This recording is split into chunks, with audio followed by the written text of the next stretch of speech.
I got a major problem at the moment. We've got an international swim meet coming up. I got one kid that has a chance maybe making it to the C finals, right? But they need to go and see the big guys swim, right? Just to understand they're doing good at 14 and 15 and 16, but like this is what the big guys do.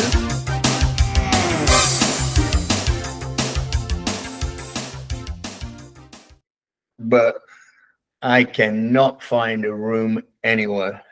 Like driving in Vancouver is like, it's a zoo. And then the meet is on UBC, which is just a massive camp, like probably like the Florida campus, right? It's like it's its own city, but no hotels. To me, it's just a bloody fundraiser for them. I don't even know if I'll get an answer back from them. But just dorms. Listen, to just dorms in UBC, and some of them have kitchens and stuff. Anywhere from $258 to $390 a night. And the hotels are $400 to $500. Like, and I need to be there 4 days, and I'm going like, is it really worth that much? You know, like it's not going to be a heats and finals. Maybe one kid on Sunday might be able to squeak in. The others will be done first thing in the morning. It'll be done. That there's not a hope in hell. The only thing that could probably affect the numbers is that the guys, we normally have a big group from California come up, right? If that group decide, because of the free trade and on all the crap that's going on at the borders, they decide it's not worth the risk, right? Getting somebody stuck, right? Going either way. That's the only way I can get in, but I can't even get a room at the moment. And I'm not going to stay downtown at 500 and then have a half-hour drive and then stay at the pool all day till night to try and get back. It's crazy. Yeah. It's just absolutely crazy. Like they've opened it up to nearly 600 kids, and it only has seating for 250. It wasn't built for that. It was built for a training center. It's just juggling balls. You're probably doing the same and going like, God, this other stuff I didn't really need, right? Nobody needed. Get a little camper. Oh, yeah. Park it outside the meet. That's the other problem that we have when we go to UBC, right? There is parking close to the pool, right? So all the guys that live in Vancouver will just drive and go into the parking, but the parking sometimes can get anywhere from 20 to 30 minutes just to get into the parking. And then it's like $30 a day. Yeah. To them, it's okay because there's no hotel costs, right? It's like that's all it's going to cost, and the food, right? Right. For me to pay $400 and then drive there and then pay another $30 because I can't get on the campus on parking, and the university is quite popular. People come from, I don't know if it'll slow down, but you know, people come from all over the world to take courses there, even if it's just for the weekend, because people want to be in Vancouver. When you bring in another 600 or 1,000 people onto the campus, just for a 4-day swim meet, it blows the whole thing out. And it's really neat because if you get in, it's like a 5-minute walk from your room to the pool. But this one's going to be a tough one to get in. I might even have to try and find another coach that's already got something down there and just say, will you look after my 4 kids? Right? I didn't want to say not go because it's the only international meet we have in Vancouver, and there's a couple of free swims, so it's worth it for them. But I'm saying to the families, like, Christ, this is a lot of money for you guys just to sit and watch, right? And then for the parents, they're told they have to leave once their kids swam. So you go, what are they going to do for the next 2 hours? All of a sudden, that's going like, guys, these things don't work together. Some of the families, it does help and go, Barry, I'm not going to drive all the way down there for one swim. My kid's going with somebody else, right? I'll just watch it on TV. BBC is owned by the government, right? So it looks like BBC's got behind sport and the health issue that they've been pushing, right? And it's to bring down the cost of everything. But this one is like, let's get more kids involved in sport. It's nice when you do it together, especially those type of things. If you cut and paste when we're going to talk to the politicians, it's going, no, sport. You and I probably have the same problem sometimes. We go before the recreation board or the politicians, and they just think sport is the stuff they see on TV, right?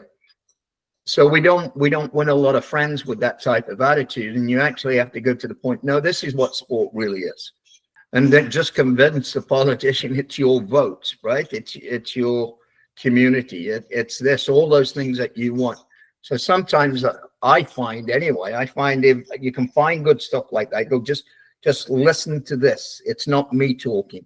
The people here are trying to do a reform of the schools, and then there's a parent group that's trying to fight against it, and they made their plan and website, and then they didn't put any of my ideas in there about athletic reform. So I said, hey, well, guys, what's going on? So showing them that BBC site would be fantastic, as far as now they can pick up 3 or 4 paragraphs as to why it's important. So thanks for sending it. Because our coaches don't do it, right? Our coaches don't do it. Like I was very lucky with Bob when he came to Whistler, not last year, the year before, right? I said, can I spend an hour with you, right? And it was all about learn to swim. We never talked about Phelps or anybody else. We're going, this is what we have to try and do. But he's one of the few that'll sit down with anybody and go, it's a bigger picture, right? It's a bigger picture. If we don't have those kids coming through, we've cut ourselves off. We cut our nose off, right? Some of the other coaches and some of the young coaches, once they get into that mode of, I just need to have some fast swimmers, they forget about the bigger picture. And the bigger picture needs to be behind in our heads all the time, because when we go to the politicians, irrespective of whether they're south of the border or north of the border, it doesn't matter. They're talking votes. They're not talking whether they get medals, right? They're talking votes. And they're talking sponsorship, and they're talking money. And going, okay, this affects all your guys that you want, right? I just have to do a different story. And we're in the middle of a national election at the same time. And it's sort of like, hey, we need facilities here. Not that I can produce better athletes, but we need facilities so we reduce the drowning rate, or we need more instructors. An incident locally where a baseball team was practicing with another team in a period where they weren't allowed to be doing it. For 2 weeks prior to the start of the season, they're not allowed to have practices. This is a high school called Baldwin. So they got punished. I don't know if they're not going to be able to do the playoffs, or the coach has to sit out for 3 games or something like that.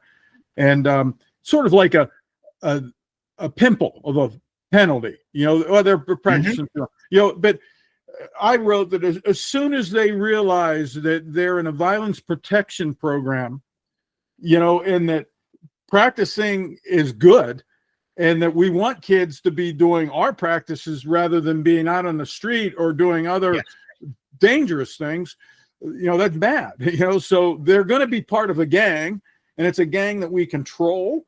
Or it's a gang that we don't control. It's a positive or a negative. And if we can create positive gangs and take away all those silly rules, the kids are going to be in a better experience, in a better place. And the coaches won't be so nervous about getting punished for holding practices, for goodness sakes. Yeah, so I agree. It's the bigger picture is, swimming and sport is youth violence prevention. Mm-hmm. So it's water safety. It's being healthy. Those big pictures are, and you're 100% right that when the coaches are in the middle of the game, they're more worried about the specifics and tactics of their team, and not so much the global society look. I see it with my friends too. When we went to Victoria the other week, and we did really well, being the best small club in the province. But I can go and switch on and take my athletes to that. But this is still in the back of your head. And I like your word there, Mark, of gang, right? Like this gang is doing various things. Yes, we're getting great results, but this gang is doing the thing that parents want. And I want my kid to stay out of trouble. I want my kid to do well at school, right? We know that dream of that Olympics is like, it's this. And it might not include anybody on our gang, but that gang, like, I like that word. This gang is together and they're doing all those things that the parents' biggest investment is. Keep them off drugs if we can, keep them off alcohol if we can, keep them off smoking if we can, right? But you have to try and get rid of all those restrictions and all those silly rules like you've just mentioned, right? Why did you do that? Right? Why did you do that? And summer club swimming has all those rules, and who are you punishing here? You're only punishing your own members. It's everything from not having free swims, where here we're going, hey guys, this is not a sport for just the very rich. This is a sport that we could probably have multiple millions of more kids taking part if we were more creative about what we did. Even if it's splash and dash on a Saturday morning, come down, win an Easter egg, right? There's an Easter egg race. Whoever gets first, everybody gets an egg. I spoke to somebody the other day, and they said, Barry, how you doing in swimming? I said, swimming is hurting like everybody else for different reasons. I said, but if we really wanted to sell this, we're the only sport that's compulsory, that as a human, you have to be able to do. All the other sports, riding a bike might be second, right? Right? I need to be able to ride a bike, but it's not compulsory to play football. It's not compulsory to play tennis. We also miss that part. No, your kid has to do this for your own benefit, right? For my benefit, for the community's benefit. But we don't sell it. Even if we did that, even if we only did that once a month for a certain period of a month, right? This is what we call awareness week. I know there's a water safety, but maybe it's gone past its date, maybe it's like water safety during the winter, water safety during the spring, water safety during the summer with different themes, right? But for the clubs, it's gone. What are you going to do for water safety for your community? I would love to see what my kids, I'll do that with my kids. If we did this, what would you do? What do you think we could do? And I'm sure they would come up. I'd bring a friend because I've got some friends that can't swim, right? Or we could do this, or we could go down to the primary school and teach the primary kids to swim. I think that might be a nice thing, right? Like an athlete awareness program. What did you do for your team? Kennedy used to say that all the time. Don't ask me what I do for you. What do you do for your country? Right? That's, from the 50s and 60s, and it's still as important today. Don't ask me. I can still remember that speech, and it's still, because of his accent or whatever, still sticks in the back of your head. Don't ask me what I'm doing. What are you doing? And I think that would be a good one in swimming. What did we do?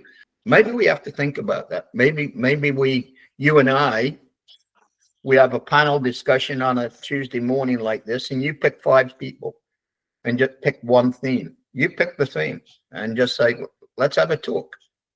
What do you think? What do you really think?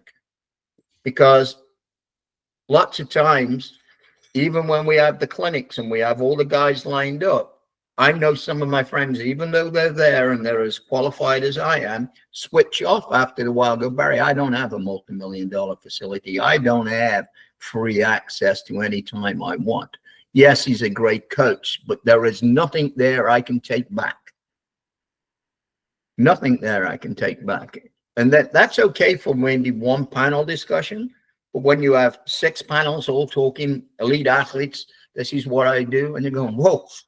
That's not just the sport. The sport is everything. Sport is everything. Even to the point of a panel discussion, what did you do for your community this year? Tolbert used to do amazing things, right? And go, hey, I do it so the politicians, when I go for, I need better rates, we did this. And sure, I didn't have to to pay pool time like I did, but that's what we did. What did you do? I love that. Maybe we have that, Mark. Maybe we have Okay. you pick a theme and pick 4 or 5 people that will sit there and come up with good discussions and say these are the topics. And I like your word too, is compulsory. You don't have to hit a golf ball. But swimming, you're going to go to the beach. You have to know how to handle a wave, or swim out of a rip. Being able to float with your kid. Yeah. So it becomes compulsory that making a foul shot isn't that important. Yeah. Yeah, and maybe on the other side, not just compulsory, it's a need. You can't, I know here, if you can't swim, you can't go on the outdoor ed course. If you can't swim, you can't go on the school trip, right? If they're going on to canoes. Just because of all the regulations, I'm not risking it. Yeah, we used to put a life jacket on. No, we've had cases where kids have taken the life jacket off and drowned, right? You're going, no, you have to be able to swim.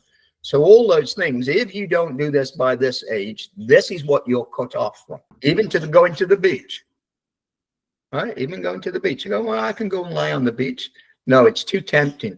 And if the parents are scared because they've never learned to swim, the parents are too scared. No, we're not going to the beach. We'll go to the park. So it is compulsory.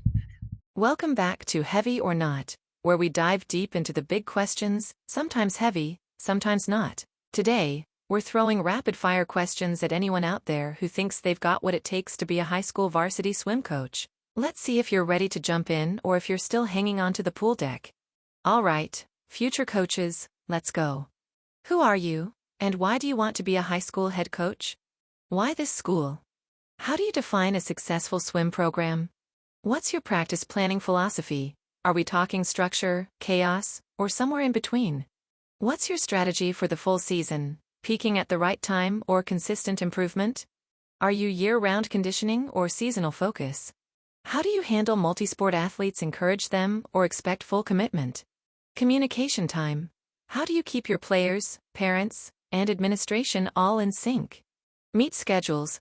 Are we stacking competition or focusing on key events? Fundraising. Are you a car wash type or a corporate sponsor chaser? What's your take on booster clubs, partners, or potential problems? Let's talk team culture. How do you keep motivation high? How do you handle discipline when an athlete steps out of line? What's your view on diving and water polo, essential parts of the program or nice to have extras? Strength training. How much time are your athletes spending in the weight room? What's the one piece of equipment you'd add to your pool today if budget wasn't an issue? All right. If you're sitting there with a strong answer for every single one of those, congrats. You might just be ready to take the reins as a varsity head coach. If not, well, it's time to hit the whiteboard and get your coaching philosophy locked in. This has been Heavy or Not, where the questions hit hard, and the answers tell us who's really ready.